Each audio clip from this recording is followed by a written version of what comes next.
ಬೆಸ್ಕಾಂಗೆ ಸೇರಿದಂತಹ ಒಂದಷ್ಟು ವಿದ್ಯುತ್ ಪರಿಕರಗಳು ಕಳ್ಳತನ ಆಗಿರುವಂತಹ ಆರೋಪ ಮೂವರು ಬೆಸ್ಕಾಂ ಇಂಜಿನಿಯರ್ಗಳ ಮೇಲೇನೆ ಇದೀಗ ಎಫ್ಐಆರ್ ಆಗಿದೆ. ಕೋಲಾರ ನಗರ ಪೊಲೀಸ್ ಠಾಣೆಯಲ್ಲಿ ಎಫ್ಐಆರ್ ಆಗಿರುವಂಥದ್ದು ಬೆಸ್ಕಾಂಗೆ ಸೇರಿದಂತಹ ವಿದ್ಯುತ್ ಪರಿಕರಗಳು ಕಳ್ಳತನ ಆಗಿರುವಂಥದ್ದು. ಮೂವರು ಬೆಸ್ಕಾಂ ಇಂಜಿನಿಯರ್ ಮೇಲೆ ಎಫ್ಐಆರ್ ಆಗಿದೆ. ಕೋಲಾರ ನಗರ ಪೊಲೀಸ್ ಠಾಣೆಯಲ್ಲಿ ಎಫ್ಐಆರ್ ಆಗಿರುವಂಥದ್ದು ಬೆಸ್ಕಾಂ ಉಗ್ರಾಣದ ಇಂಜಿನಿಯರ್ ಕರೀಮುಲ್ಲಾ ಹುಸೇನಿ, ನಹೀದ್ ಪಾಷಾ, ಜನಾರ್ದನ್ ವಿರುದ್ಧ ಕೋಲಾರದ ಠಾಣೆಯಲ್ಲಿ ಪ್ರಕರಣ ದಾಖಲಾಗಿದೆ.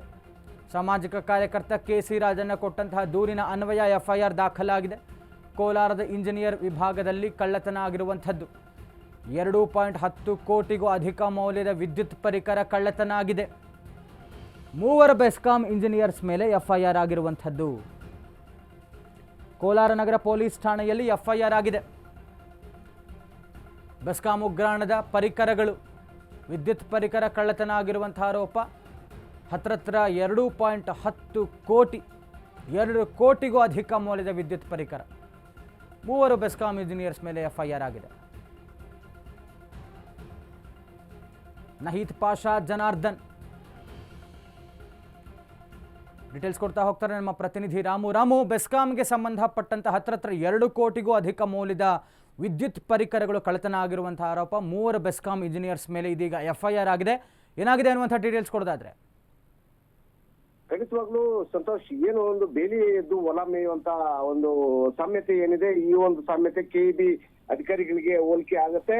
ಇನ್ನು ಕೋಲಾರ ನಗರ ಠಾಣೆಯ ವ್ಯಾಪ್ತಿಯಲ್ಲಿ ಈಗಾಗಲೇ 3 ಜನ ಬೆಸ್ಕಾಂ ಅಧಿಕಾರಿಗಳ ವಿರುದ್ಧ ಒಂದು ಎಫ್ಐಆರ್ ಕೂಡ ದಾಖಲಾಗುತ್ತೆ. ಏನು 2 ಕೋಟಿಗೂ ಹೆಚ್ಚು ಮೌಲ್ಯದ ಒಂದು ಏನು ವಿದ್ಯುತ್ ಪ್ರಕರಣಗಳೇನಿದ್ದಾವೆ ಇವನ್ನ ಒಂದು ಮಾರ್ಕೊಳ್ಳುವಂತ ವಿಚಾರಕ್ಕೆ ಒಂದು ಪ್ರಕರಣ ದಾಖಲಾಗುವಂತದ್ದು. ಈಗಾಗಲೇ ಬಹುತೇಕ ಸಾಮಾಜಿಕ ಹೋರಾಟಗಾರ ಕೆಸಿ ರಾಜಣ್ಣ ಅನ್ನುವಂಥವ್ರು ದೂರಿನ ಆಧಾರದ ಮೇಲೆ ಎಫ್ಐಆರ್ ಕೂಡ ದಾಖಲಾಗುತ್ತೆ. ಎಫ್ಐಆರ್ ದಾಖಲಾದ್ಮೇಲೆ ಈ ಒಂದು ಅಧಿಕಾರಿಗಳ ವಿರುದ್ಧ ಏನು ಒಂದು ತನಿಖೆ ನಡೆಯುತ್ತೆ. ತನಿಖೆ ನಡೆಯುವಂತ ಸಂದರ್ಭದಲ್ಲಿ ಈ ಒಂದು ಏನು ಕಳ್ಳಾಟ ಏನಿದೆ ಈ ಕಳ್ಳಾಟ ಬಯಟಿಗೆ ಬರುವಂತದ್ದು. ಸದ್ಯ ಉಗ್ರಾಣದಲ್ಲಿ ಇದ್ದಂತ ವಸ್ತುಗಳನ್ನ ಕಳ್ಳ ಮಾರ್ಗದಲ್ಲಿ ದರೋಡೆ ರೂಪದಲ್ಲಿ ಮಾರಾಟ ಮಾಡಿರುವಂತದ್ದು ಮೇಲ್ನೋಟಕ್ಕೆ ಕಂಡು ಬಂದಿರುವಂತದ್ದು. ಏನು ಈಗಾಗಲೇ ಬಹುತೇಕ 3 ಜನರ ವಿರುದ್ಧ ಎಫ್ಐಆರ್ ದಾಖಲಾಗಿ ನ್ಯಾಯಾಂಗ ಒಂದು ತನಿಖೆಗೆ ಮುಂದಾಗಿರುವಂತದ್ದು ವಿಚಾರದಲ್ಲಿ ಗೊತ್ತಾಗುತ್ತೆ ಅಂತ ಹೇಳ್ಬೋದು. ಎಸ್, ಥ್ಯಾಂಕ್ ಯು ರಾಮು ತಮ್ಮೆಲ್ಲ ಡೀಟೇಲ್ಸ್ಗಾಗಿ. ರಾಜ್ಯದ ಪ್ರಮುಖ ಉದ್ಯಾನವನಗಳಲ್ಲಿ ಒಂದಾದಂತಹ ಲಾಲ್ಬಾಗ್ನಲ್ಲಿ ಫ್ಲವರ್ ಶೋಗೆ ಇನ್ನೇನು ಕ್ಷಣಗಣನೆ ಆರಂಭವಾಗ್ತಾ ಇದೆ. ಬಟ್ ಈ ಮಧ್ಯದಲ್ಲಿ ನವೀಕರಣ ಕಾರ್ಯ ಮುಗಿಸಿರುವಂಥ ಒಂದು ಗ್ರಂಥಾಲಯ ಲಾಲ್ಬಾಗ್ನಲ್ಲಿ ಉದ್ಘಾಟನೆಗೆ ಸಿದ್ಧವಾಗಿದೆ. ಗ್ರಂಥಾಲಯ ಉದ್ಘಾಟನೆ ಸಿದ್ಧತೆ ಅಂತಿಮ ಹಂತ ತಲುಪಿದೆ. ಗ್ರಂಥಾಲಯ ನವೀಕರಣ ಕಾರ್ಯ ಸುಮಾರು 150 ವರ್ಷ ಇತಿಹಾಸ ಇರುವಂಥ ಒಂದು ಹಳೆಯ ಗ್ರಂಥಾಲಯ. ನವೀಕರಣ ಕಾರ್ಯ ಮುಗಿದಿದೆ. 150 ಇಯರ್ಸ್ ಹಿಸ್ಟರಿ ಇರುವಂತಹ ಗ್ರಂಥಾಲಯ ಅಂತಿಮ ಹಂತ ತಲುಪಿದಂಥ ಡಾಕ್ಟರ್ ಎಂ.ಎಚ್.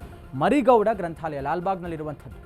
ಗ್ರಂಥಾಲಯದಲ್ಲಿ ಸುಮಾರು 750 ತೈಲಚಿತ್ರಗಳ ಪ್ರದರ್ಶನಕ್ಕೆ ಸಿದ್ಧತೆ ಆಗಿದೆಯಂತೆ. ಇನ್ನು ಕೆಲ ದಿನಗಳಲ್ಲಿ ಓದುಗರ ಕೈಗೆ ಸಿಗಲಿದೆ ಮರಿಗೌಡ ಗ್ರಂಥಾಲಯ.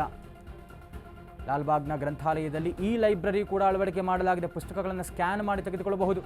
ಹೊಸ ಗ್ರಂಥಾಲಯದ ಉದ್ಘಾಟನೆಗೆ ಸಸ್ಯ ಸಂಪತ್ತು, ಪರಿಸರಕ್ಕೆ ಸಂಬಂಧಿತ ಪುಸ್ತಕಗಳನ್ನು ಅಳವಡಿಕೆ ಮಾಡಲಾಗಿದೆ. ಪುಸ್ತಕಗಳ ಡಿಜಿಟಲೀಕರಣಕ್ಕೆ ಸುಮಾರು 15 ಲಕ್ಷ ಖರ್ಚು ಮಾಡಿದಾರಂತೆ. ಎಂ.ಎಚ್. ಮರಿಗೌಡ ಗ್ರಂಥಾಲಯ ನವೀಕರಣ ಸಿದ್ಧತೆ ಆಗಿದೆ, ಎಲ್ಲ ಆಗಿದೆ. ಈಗ ಉದ್ಘಾಟನೆಗೆ ಸಕಲ ಸಿದ್ಧತೆಯನ್ನು ಮಾಡಿಕೊಳ್ಳುತ್ತಾ ಇದ್ದಾರೆ.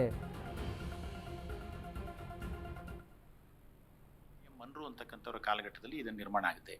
ಸುಮಾರು 150 ವರ್ಷಕ್ಕೂ ಹಳೆಯ ಕಟ್ಟಡ ಆದ್ದರಿಂದ ಇದು ಭಾಳಷ್ಟು ಶಿಥಿಲಾವಸ್ಥೆಗೆ ತಲುಪಿತ್ತು.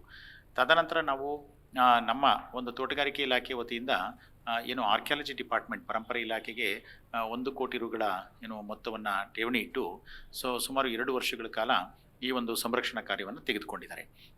ಈಗ ಪ್ರಸ್ತುತ ಈ ಒಂದು ಗ್ರಂಥಾಲಯದ ಇಂಟೀರಿಯರ್ ವರ್ಕ್ಸ್ ಎಲ್ಲ ನಡೀತಾ ಇದೆ. ಮತ್ತು ಜೊತೆಗೆ ಒಂದು ಈ ಲೈಬ್ರರಿ ವ್ಯವಸ್ಥೆನೂ ಕೂಡ ಈ ಸರಿ ಮಾಡಬೇಕು ಅಂತಕ್ಕಂಥದ್ದು ಉದ್ದೇಶ ಇದೆ. ಅದರಿಂದ ಅದಕ್ಕೆಲ್ಲ ಸಂಬಂಧಪಟ್ಟಂಥ ಪರಿಣಿತರಿಂದ ಒಂದು ಏನು ಅವರಿಂದ ಸಲಹೆ ಮತ್ತು ಮಾರ್ಗದರ್ಶನವನ್ನು ಪಡೆದುಕೊಂಡು ಈಗಾಗಲೇ ನಮ್ಮ ಪುಸ್ತಕಗಳನ್ನ ಅರೇಂಜ್ ಮಾಡಲಿಕ್ಕೆ ಬೇಕಾದಂಥ ರ್ಯಾಕ್ಸ್ಗಳಿರ್ಬೋದು, ಮತ್ತು ಇಲ್ಲಿ ಭಾಳ ಅಮೂಲ್ಯವಾದಂಥ